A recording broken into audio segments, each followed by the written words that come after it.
बोले वृंदावन बिहारी लाल की जय। बोले गोविंद भगवान की। अर्जुन भगवान के पास आए, कहा भगवान रक्षा करो इस ब्रह्मास्त्र से। भगवान ने कहा अर्जुन लोहे को लोहा काटता है, तुम भी ब्रह्मास्त्र चलाओ। अश्वत्थामा को चलाना आता है और लौटाना नहीं आता है। और जैसे अर्जुन ने ब्रह्मास्त्र चलाया और अश्वत्थामा का ब्रह्मास्त्र नष्ट हो गया और अर्जुन ने अश्वत्थामा को ऐसे नाथा जैसे बैल को नाचते हैं। महाराज गौतमी सुत को बांध करके लाए और द्रौपदी से कहा देवी इसने तुम्हारे बालकों का वध किया है, बताओ देवी से क्या दंड देना चाहिए। तत्क्षण द्रौपदी ने कहा अरे अरे छोड़ो, ये हमारे गुरु पुत्र हैं, वो गुरु के समान हैं, उन्हें तुम ऐसा बांध कर क्यों लाए हो, छोड़ दो उन्हें। और मैं नहीं चाहती हूं कि जिस प्रकार मैं रो रही हूं उसी प्रकार हमारी गुरु माता कृपी हुई, इसे छोड़ दो। बोले इसे क्या दंड देना है, ये भगवान का काम है। किसी ने कोई गलत काम किया, कुछ भी किया है, उसको दंड देने के लिए भगवान है। कन्हैया के पास लेकर पहुंचे अश्वत्थामा को, तो भगवान ने क्या कहा, ब्रह्म बंधुर्न हन्तव्य आतताई बधारण मयि वो भयमाप्नातं परिपायानुशासनम्। भगवान बोले अर्जुन पतित ब्राह्मण का भी वध नहीं करना चाहिए। ब्राह्मण का वध क्या है, समाज में अपमानित कर दो, वो तो वैसे मरने के समान है। और भगवान कहते आताताई को छोड़ना नहीं चाहिए। महाराज आताताई 6 प्रकार के बताए गए हैं। एक आग लगाने वाला, किसी के खेत में फसल रखी हो कोई आग लगा दे, ये महापाप है। जहर देने वाला, किसी के भोजन में कोई जहर मिला दे। बुरी नियत से हाथ में शस्त्र ग्रहण करता है। धन लूटने वाला, किसी के खेत को जबरदस्ती जोतने वाला, किसी की स्त्री को छीनने वाला, ये 6 प्रकार के आताताई बताए गए महाराज। और इनका वध करने में कोई दोष नहीं होता पर भगवान ने कहा आताताई वधारण, बोले आताताई को छोड़ना नहीं है, ब्राह्मण का वध नहीं करना चाहिए। अर्जुन ने कहा भगवान ये कैसा आपने निर्णय किया है। बोले ब्राह्मण है इसका अपमान कर दो, इसने जो पाप किया है पर वध नहीं करना है महाराज। भगवान राम जी ने जब रावण का वध किया तो भगवान राम जी को भी पाप का दोष लगा महाराज, ब्राह्मण हत्या का, और भगवान राम जी को भोगना पड़ा। रामचरितमानस में नहीं लिखा है पर पद्म पुराण में एक खंड है महाराज, पाताल खंड, जिसमें संपूर्ण जो यज्ञ किया है भगवान ने वो यज्ञ पूर्ण नहीं हो पाया और धराधाम को छोड़ करके भगवान को जाना ही पड़ा। ब्राह्मण का धन खाना, ब्राह्मण का अनाज खाना, ब्राह्मण को गाली देना, ब्राह्मण की हत्या करना महाराज ये महापाप है। भागवत में लिखा है कि जो ब्राह्मण का धान्य खाता है 60 वर्ष सहस्राणी विष्टियाम जायते क्रमी, 60,000 वर्ष के लिए विष्टा का कीड़ा बनता है ब्राह्मण का। कभी मंदिर का नहीं खाना चाहिए, वो मंदिर का खाना है तो पहले वहां कुछ काम करो फिर खाओ।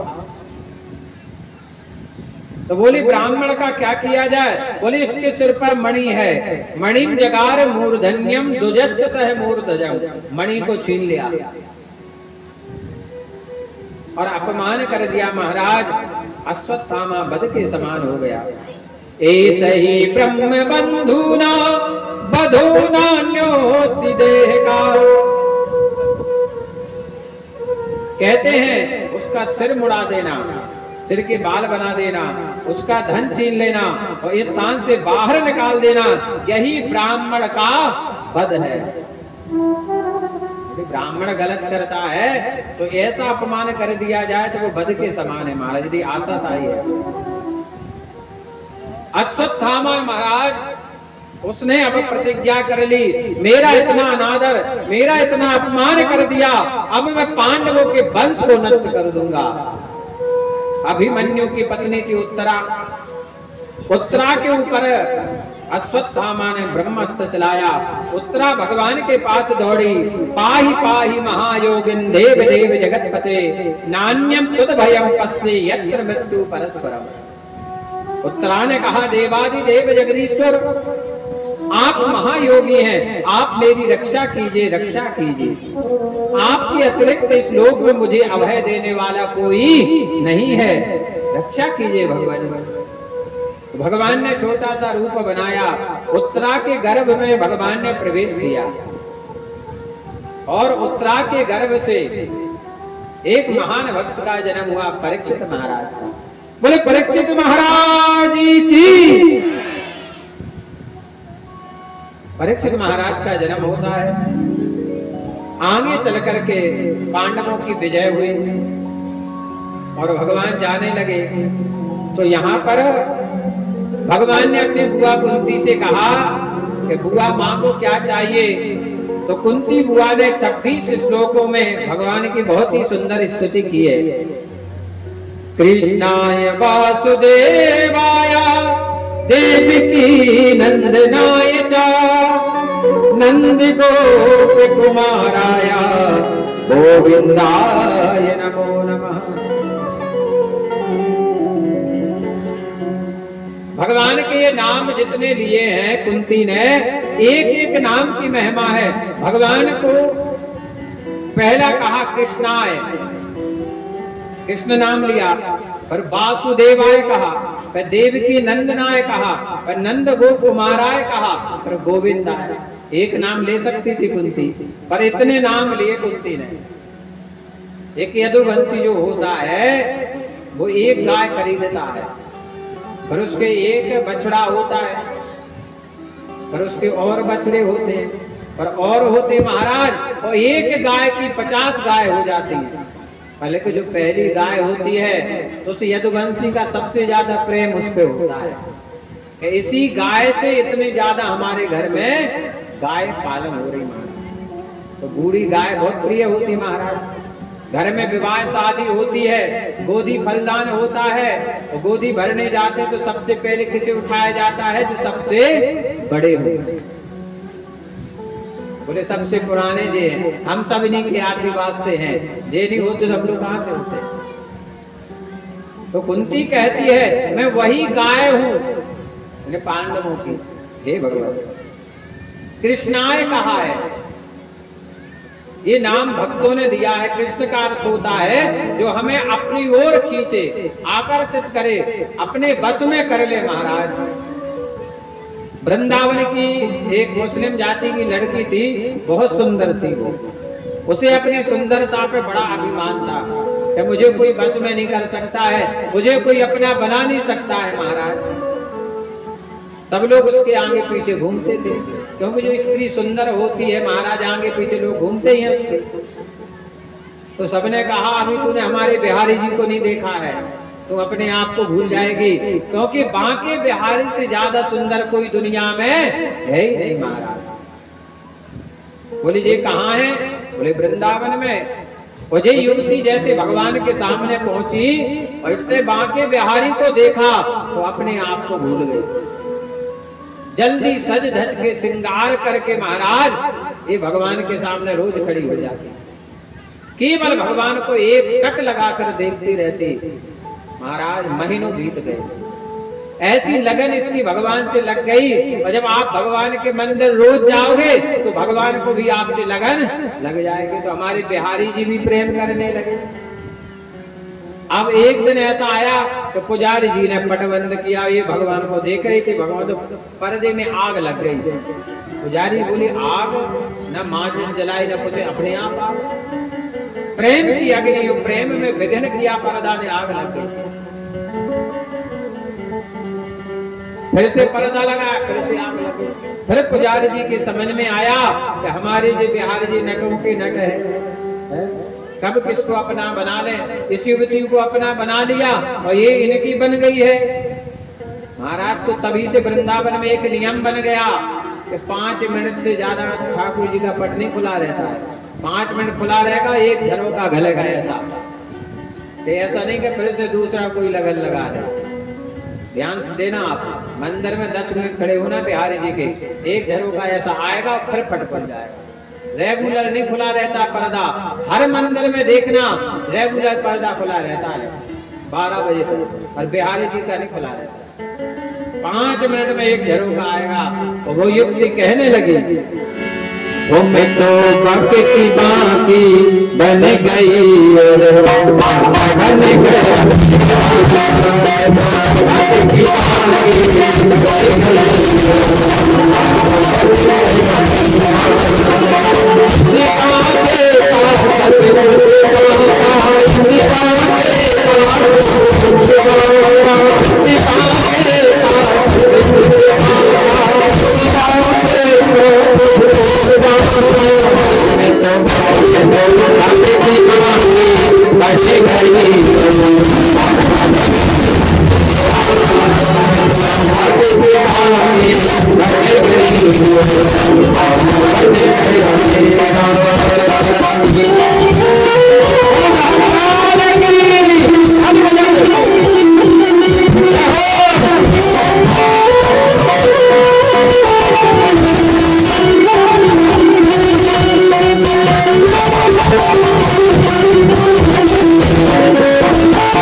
देने के कारण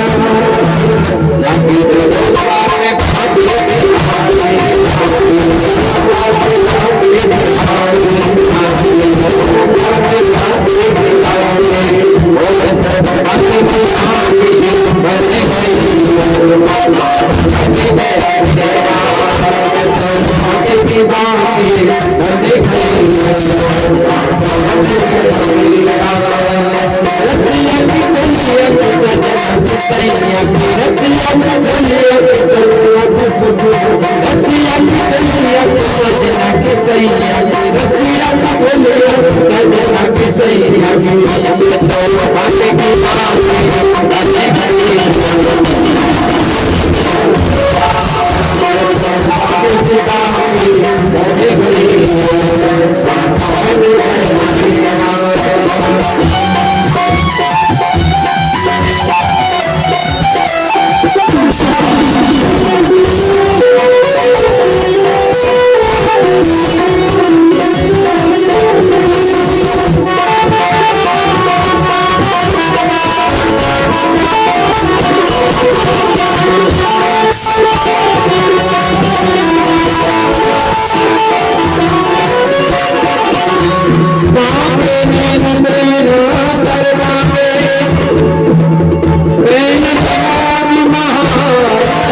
ये जो वृंदावन के बांके बिहारी हैं, ये साक्षात प्रकट हुए हैं।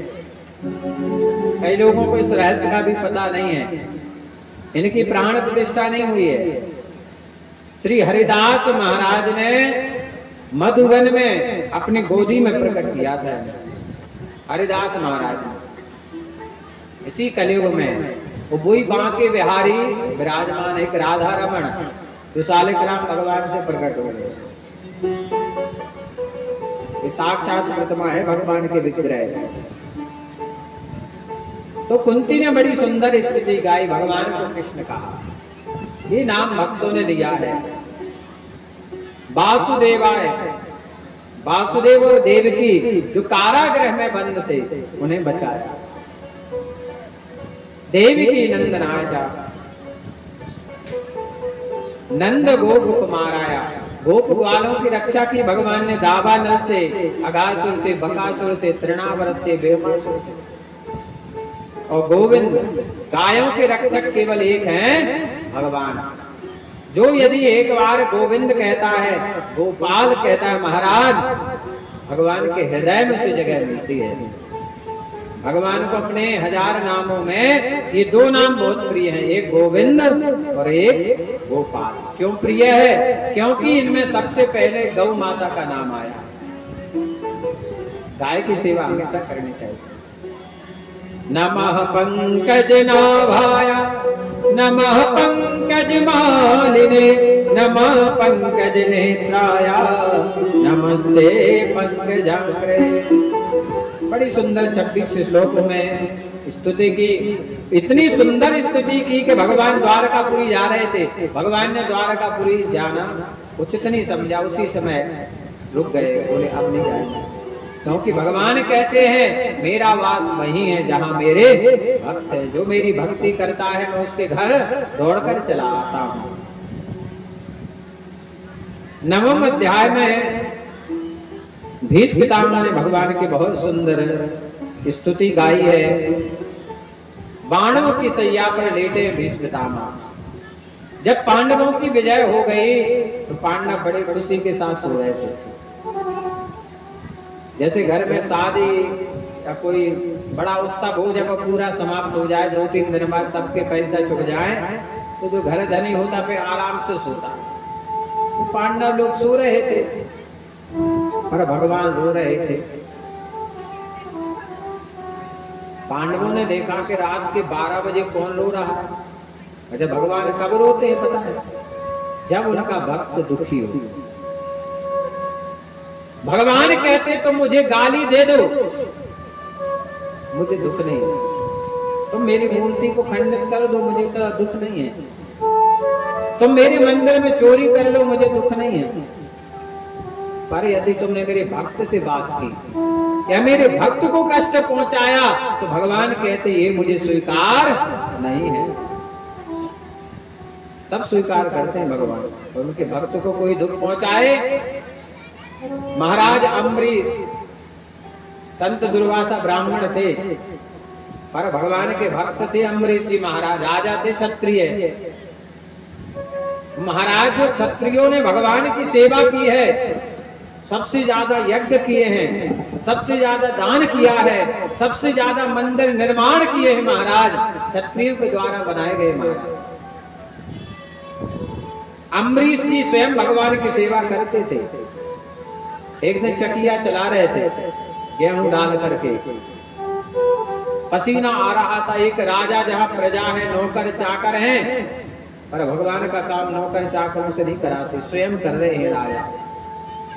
पसीना आने लगा, भगवान आए और पीछे से बिजना लेकर के हवा करने लगे।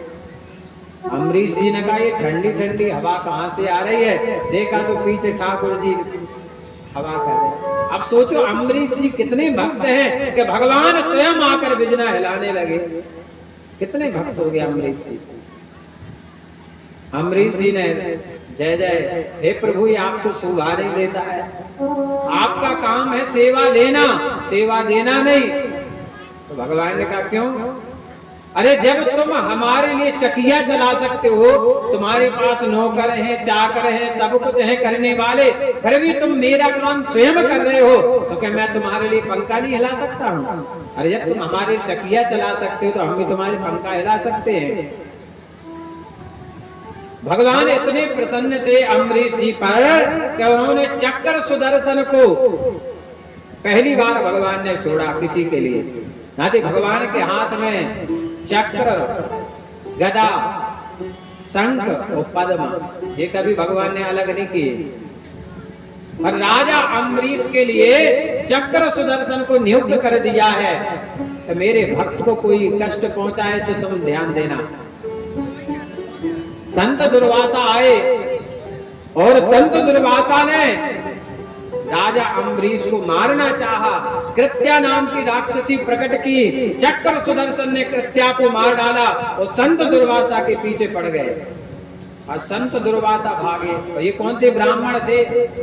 अब भगवान ऐसे भी भक्त नहीं है पंडित जी के वे अत्याचार करें भक्तन पे। तुम भली बना दो और ये भी स्वीकार नहीं है कि कौन मंदिर में आओ और तुम उसे गाली गलौज करो, उसे भगा दो, उसे गलत बोलो, ये स्वीकार नहीं है भगवान। दुर्वासा भागे हर जगह, किसी ने शरण नहीं बोली तुम्हारे चक्कर में हम और मर जाएंगे, और भगवान से कौन बैर ले। अब सब जगह भागे दुर्वासा जी। नारद जी बोले महाराज जिनका तुमने अपराध किया वही माफी मांगो।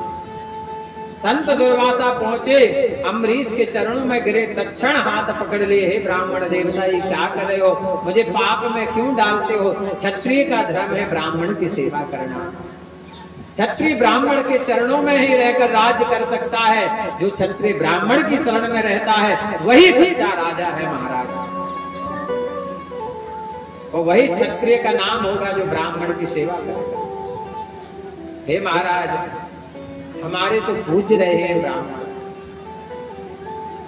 प्रणाम किया और चक्र सुदर्शन से कहा कि भैया रुक जाओ। तब चक्र सुदर्शन का तो ऐसे भीष्म पितामह के लिए आज भगवान रो रहे हैं। अर्जुन ने कहा कि नहीं आप रो रहे हो, क्या बात है? कहा मेरा एक भक्त बड़ा दुखी है, बाणों की सैया पर लेटा हुआ है। भीष्म पितामह ने जीवन भर भगवान का भजन किया, विवाह नहीं किया, केवल भजन ही भजन किया, ऐसे जीवन निकाल दिया। सब लोग कहते विवाह में ही सुख है महाराज, सबसे ज्यादा टेंशन तो ब्याह के बाद होगा। जिनके ब्याह हो गए उनसे पूछो, चेहरा की मुस्कुराहट गायब है महाराज। टेंशन ही टेंशन है। कई वर्ष बीत जाते हैं, पति पत्नी को नहीं समझ पाता है और पत्नी पति को नहीं समझ पाती है, और बीच में हो जाए बच्चा। जैसे ट्रेन के डिब्बा नहीं है, दो चक्का हो गए पति पत्नी और डिब्बा हो गए बच्चा, तो है दो जन नहीं भग पाया। बेकल लगा जी बच्चा नहीं भैया तो हम कुआ में जाके मर जाते।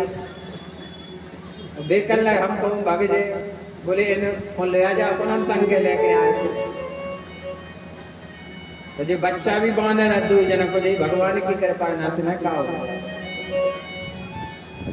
भीष्म पितामह ने विवाह नहीं किया, ब्रह्मचर्य का पालन किया, भगवान का भजन किया महाराज। आज बाणों की सैया पर लेटे हैं।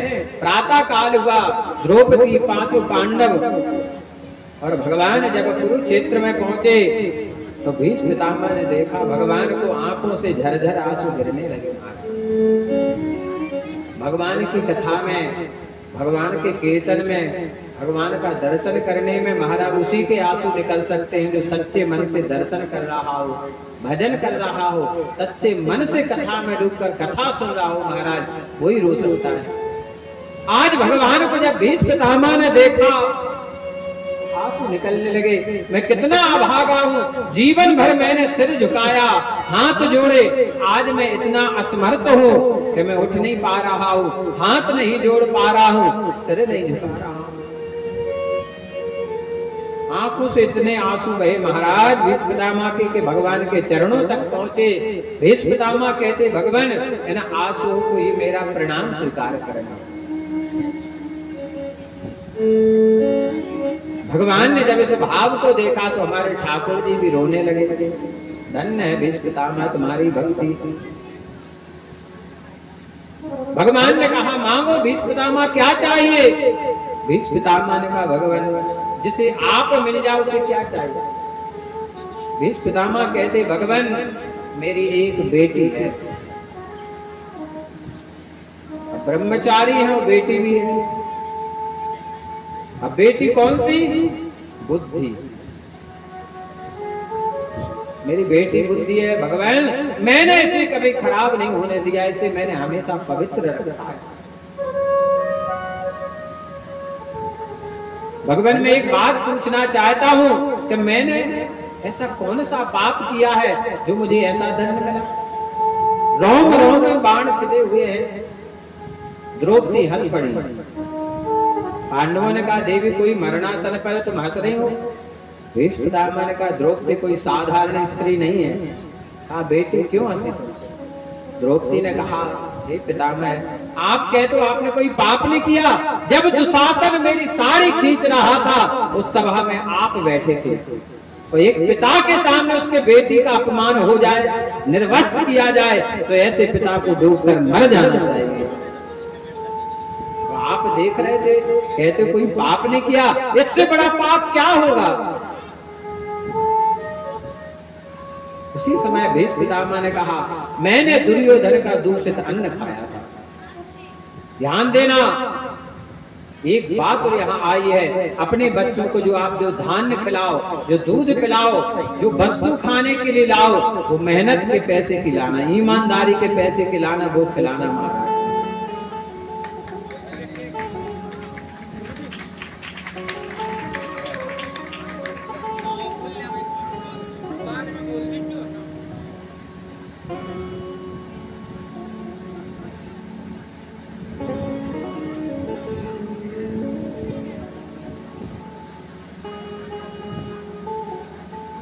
बोले गोविंद भगवान की। तो अपने बच्चों को जो खिलाओ वो अपनी मेहनत का खिलाना, ईमानदारी का खिलाना, ध्यान रखना इस बात का। क्योंकि बेईमानी का खिलाओगे तो कोई गारंटी, कम खाओ अच्छा खाओ, जरूर नहीं कि हम अच्छे व्यंजन खिलाएं। आप छाती ठोक कर कहोगे मैंने अपनी मेहनत का अपने बेटे को खिलाया है, बेईमानी का नहीं खिलाया। भीष्म पितामह कहते, भगवान मैंने कोई अपराध नहीं किया है, लेकिन दुर्योधन का दूषित अन्न खाने से, ये वही कुसंग है खान पान का भी, मैंने 4 कुसंग बताए थे। तो बोले दुर्योधन का दूषित अन्न दूषित क्यों हुआ? क्योंकि दुर्योधन ने अपने भाई का हिस्सा ले लिया था पांडवों का, जुए में धोखे से छल से छीन लिया था। कहते हैं भाई को भाई का हिस्सा कभी नहीं खाना चाहिए। जो भाई के भाई का हिस्सा खाता है महाराज, उसे भगवान भी माफ नहीं करते महाराज। जो भाई का हिस्सा है पूरा उसे देना चाहिए, बेईमानी नहीं करना चाहिए। आज के भाई भाई महाराज लड़ रहे हैं जमीन जायदाद पर। एक भरत जी देखो, राम जी देखो, राम जी कह रहे हैं भरत जी तुम राजा बन जाओ, और भरत जी कहते राम जी आप राजा बन जाओ। लड़ाई काहे पिछड़ी? सिंहासन पर। भरत जी कहते नहीं, राजा तो आप ही होगे। इधर कैकेयी ने कहा भरत को राज तिलक, राम जी ने कहा कोई बात नहीं, मेरा भरत राजा बन जाए या मैं राजा बन जाऊं बात बराबर है, मैं बन जाता हूं राजा बना दो, बन चले गए। और ये कि भरत जी आए, पता चला कि मेरी माँ ने मेरे पिता के समान भाई को वन में भेज दिया। उसी क्षण भरत जी ने माँ का त्याग कर दिया। तू सरपणी है, तू माँ नहीं है। क्यों राम जी कौशल्या माँ को इतना प्रेम नहीं करते जितना तुम्हें करते थे? वो वन भेज दिया। तू माँ नहीं है, तू सरपणी है। आज मैं प्रतिज्ञा करता हूं कि मैं तुझे कभी माँ नहीं कहूंगा। भरत जी जब तक रहे महाराज कैकेयी का मुख नहीं देखा। महाराज और भरत जी महाराज का तो इतना कहा गया है रामचरितमानस में, जितनी राम कथा कहनी है जब वो भरत चरित अच्छा कह लेगा तब राम जी की उस पर कृपा होगी। महाराज भरत जी महाराज जब चित्रकूट में गए, सब लोग पहुंच गए राम जी के पास, पर भरत जी कहते हैं मैंने ऐसी माँ की कोख से जन्म लिया है कि जिस माँ ने मेरे भाई को वन में भेज दिया, मैं क्या मुख लेकर जाऊंगा सामने नहीं आ रहे हैं। और राम जी देख रहे हैं कि सब आ गए, मेरे प्राणों से प्यारा मेरा भरत कहाँ है, मेरा भाई कहाँ है। जब दो भाई बैठकर महाराज एक थाली में घर में भोजन करते तो लगता है ये दो भाई है महाराज। और जब एक दीवार खड़ी हो जाती है तो ना जाने उस घर पे किसकी नजर लग जाती है। ये धन दौलत के लिए लड़ रहे हैं, अगले जन्म में भगवान से भाई नहीं देते। फिर बोले अब तुम्हें भाई का करना क्या है? जब तुमने भाई के साथ छली किया है अब तुम अकेली ही रहो। जब तुम्हें कोई मारेगा पीटेगा तब तुम्हें याद आएगी मेरा भाई होता तो आज मुझे बचा लेता। ध्यान देना, ये सनातन धर्म है महाराज, इसलिए भाई का हिस्सा कभी नहीं खाना चाहिए। भीष्म पितामह कहते भगवान मेरी बुद्धि पवित्र है। वो बड़ी सुंदर स्तुति गाई है भीष्म पितामह ने भगवान। इतिमति रूप कल्पिता वितृष्णा भगवती सात्व पुंगवे विभुम्नि स्वासुक मुपगते क्वचित् विहर्तुं प्रकृति मुपयसि यत् भव प्रवाह। भीष्म पितामह कहते हैं अब मृत्यु के समय में अपनी यह बुद्धि जो अनेक प्रकार के साधनों का अनुष्ठान करने में अत्यंत शुद्ध है, कामना रहता है हे भगवान मैंने जीवन भर आपका नाम लिया है पर कभी कुछ मांगा नहीं है।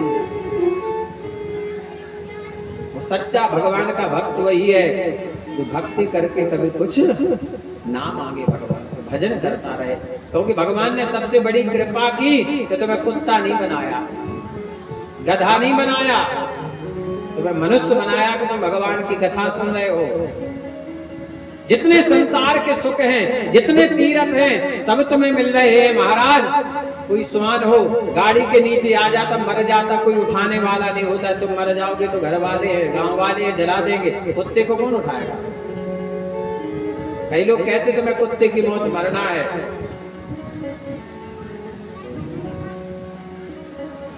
आज भीष्म पितामह कहते हैं भगवान कामना रहते मेरी बुद्धि यदुवंश शिरोमणि अनंत भगवान श्री कृष्ण के चरणों में समर्पित करता हूँ अपनी इस बुद्धि को जो सदा सर्वदा आनंदमय स्वरूप में स्थित रहती है। महाराज हे भगवान मैं नहीं भूला हूँ कि जब मैंने अर्जुन के ऊपर तीर पर तीर चलाए आपने संकल्प किया, आपने प्रतिज्ञा की कि मैं युद्ध में शस्त्र नहीं उठाऊंगा, लेकिन अपने भक्त पर जब संकट आया तो आपने रथ का पहिया उठाकर दौड़ पड़े कि भले मेरा अनादर हो जाए, मेरी प्रतिज्ञा टूट जाए, पर मेरे भक्त का अनादर ना हो पाए,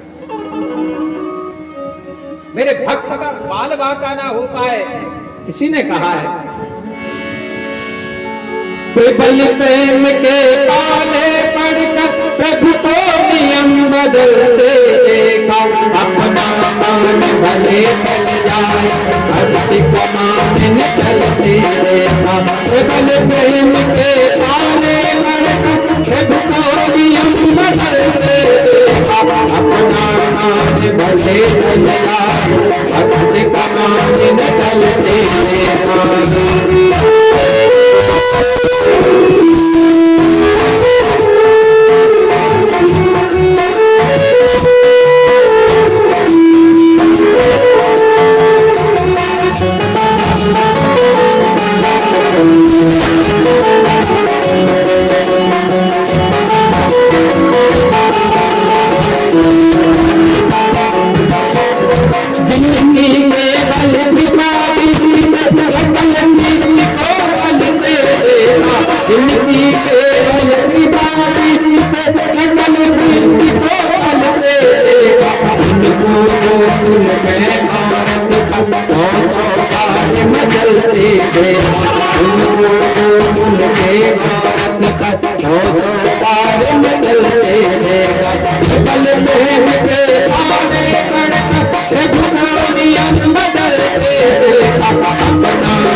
भीष्मपितामह कहते भगवान, हम जानते हैं कि आप अपने भक्तों पर कृपा करते हैं। आपने अर्जुन की रक्षा की, दुर्योधन ने लाख का भवन बनाया और दुर्योधन ने पांडवों को मारना चाहा, आपने बचाया। संत दुर्वासा से आपने बचाया पांडवों को, पग पग पर रक्षा की है भगवान। हे भगवान, अब एक ही कामना है, इच्छा है कि आपको देखते देखते मैं अपने प्राण कर दूं। मुझे वरदान है कि जब मैं चाहूंगा तब मृत्यु होगी। इनका नाम भीष्मपितामह क्यों पड़ा था? पहले इनका नाम था देवव्रत, ये गंगा के पुत्र हैं। जब राजा शांतनु ने सत्यवती से विवाह करना चाहा तो सत्यवती के पिता ने एक शर्त रखी कि महाराज, मैं बेटी का विवाह तो आपके साथ कर दूंगा, लेकिन शर्त एक है कि मेरी बेटी की कोख से जो संतान होगी वही उत्तराधिकारी बनेगी, राजा बनेगी। वो आपके पहले पुत्र हैं देवव्रत। ये घर पे आए, देवव्रत से कहा तो देवव्रत ने कहा, पिताजी ऐसा पुत्र किस काम का जो पिता की इच्छा को पूर्ण ना कर पाए। हे पिताजी, आज मैं प्रतिज्ञा करता हूं कि जीवन पर्यंत में ब्रह्मचारी रहूंगा, और राज्य में तो रहूंगा पर राज्य का एक पैसा नहीं लूंगा, कभी इच्छा नहीं करूंगा, आप शादी कर लो। उसी समय शांतनु ने वरदान दिया कि जाओ बेटे, मैं तुम्हें वरदान देता हूं कि जब तुम चाहोगे तब तुम्हारी मृत्यु होगी। उसी समय का नाम पड़ा भीष्मपितामह। 11 श्लोकों में इतनी सुंदर स्तुति गाई है भीष्मपितामह महाराज, पर इतना समय नहीं होता है कि बड़े विस्तार से वर्णन कर सकें, क्योंकि तृतीय दिवस है कथा का, कल जन्म भी और कथाएं बहुत है। अभी मन में भाव आता है कि सुनाते जाएं। हर अध्याय में इतना अथार सागर लिखा है, व्यास जी महाराज ने अथार सागर है भागवत में महाराज। 7 दिन में क्या क्या सुनाया।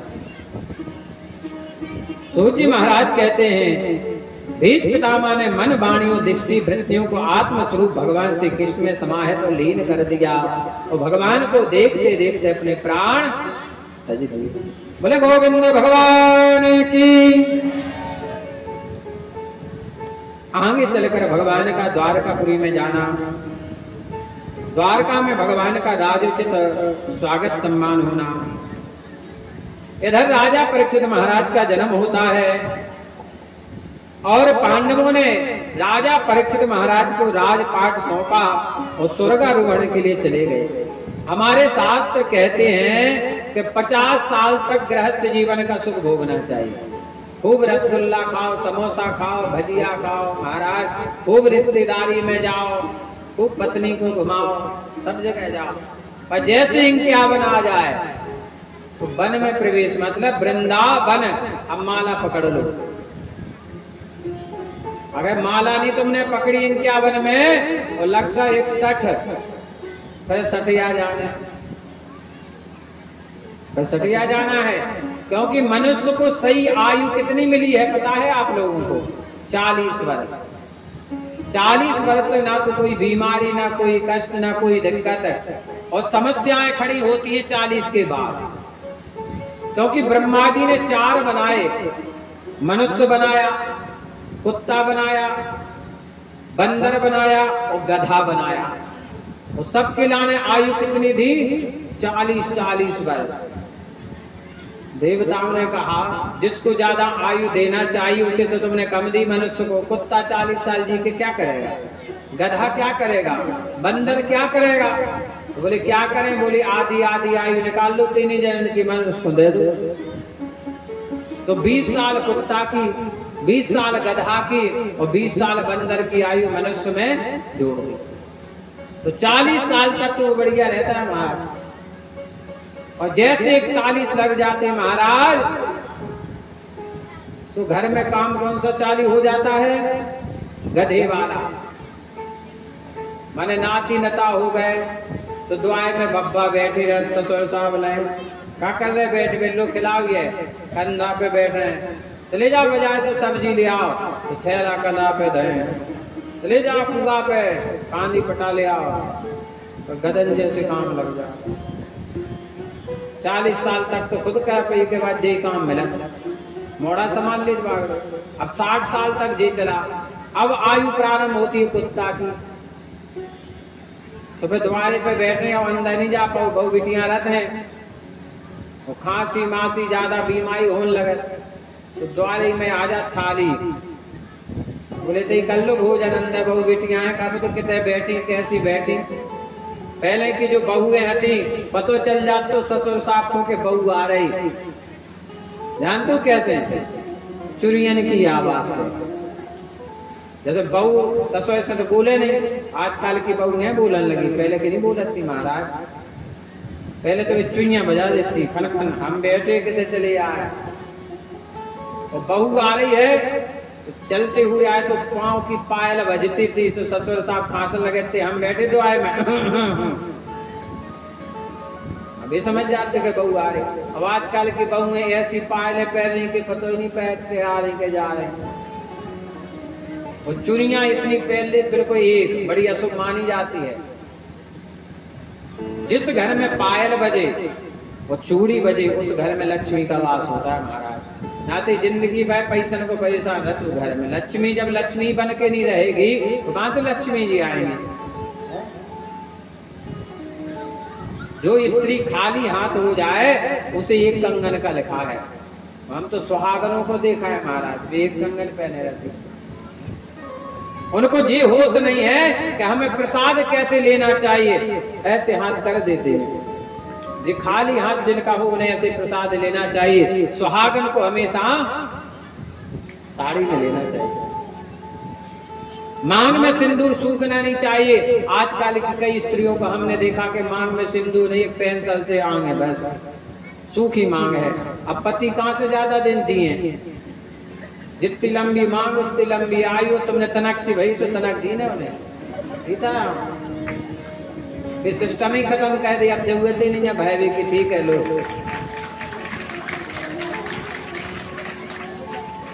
अगर जो सिस्टम चलता होता तो मड़वा के तरह दूल्हा को पेंसिल ऐसे नहीं, हाँ भरो ऐसी पेंसिल कहते।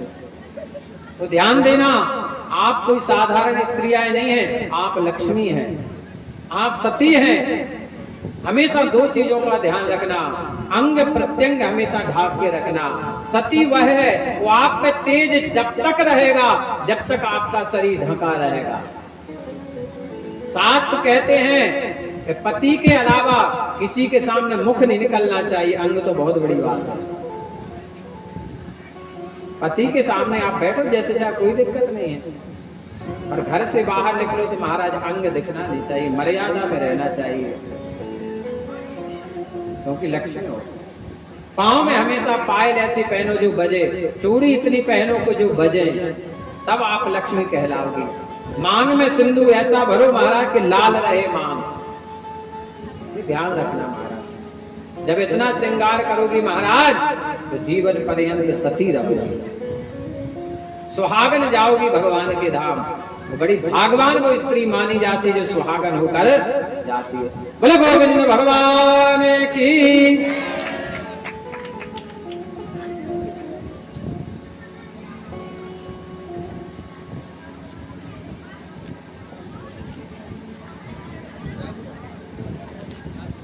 तो राजा परीक्षित महाराज को राजपाट सौंपा, और राजा परीक्षित महाराज आज वन में जाते शिकार खेलने के लिए, और राजा परीक्षित महाराज से एक अपराध बन जाता है। एक ऋषि के आश्रम पर जाते, समीक ऋषि के आश्रम पर, वहां एक मरा हुआ सर्प डला रहता है, उसको आप उठा करके समीक ऋषि के गले में डाल देते। इनके पुत्र श्राप दे देते हैं राजा परीक्षित को, इत लंघित मर्यादम दक्ष का सत्य में हनि। जिसने भी मेरे पिता के गले में मृत सर्प डाला है, मैं उसे श्राप देता हूं कि आज से 7वें दिन उसकी मृत्यु हो जाएगी। राजा परीक्षित महाराज राज में लौटकर आते हैं, पता चलता है तो गंगा के तट पर जाकर बैठ जाते हैं, राजपाट को छोड़ करके रोने लगते हैं, विलाप करने लगते हैं कि अब मुझे कौन बचाए। क्योंकि ध्यान देना, दुख में सब साथ नहीं देंगे, दुख में सब साथ नहीं देते महाराज। यदि तुम्हारी नौकरी छूट जाए, तुम बर्बाद हो जाओ और किसी से 500 रुपए मांगने जाओ तो लोग सोचते हैं कि दे नहीं पाएगा, जी तो बर्बाद हो गया, 500 रुपए नहीं दे। राजा परीक्षित रोने लगे, अब मैं क्या करूं, कहां जाऊं, किसके पास जाऊं जो मुझे बचाए। मेरे पास तो केवल 7 दिन ही हैं और 7 दिन में मैं क्या करूं। ऋषियों को जैसे पता चलता है महाराज, सभी राजा परीक्षित के पास पहुंचते हैं गंगा के तट पर। अत्रि वशिष्ठ चवन सरत्वा नरिष्ठ ने मेरे भृगु अंगिरासा पराशरोगादि सुतोत रामा उत्तत इंद्र प्रमदे देवा। अत्रि वशिष्ठ चवन भृगु अंगिरा पराशर अगस्त महाराजा परीक्षित को बचाने के लिए पहुंचे और एक ही प्रश्न किया महाराज कि मरने वाले व्यक्ति को क्या करना चाहिए। सभी संतों ने एक ही बात की कि मरने वाले व्यक्ति को क्या करना चाहिए, किसका भजन करना चाहिए महाराज। हम तो एक बात कहते महाराज, ज्यादा आपसे नहीं कहेंगे कि आज का व्यक्ति ज्यादा भजन तो कर नहीं पाएगा। हम ये कहते तुम एक बार 24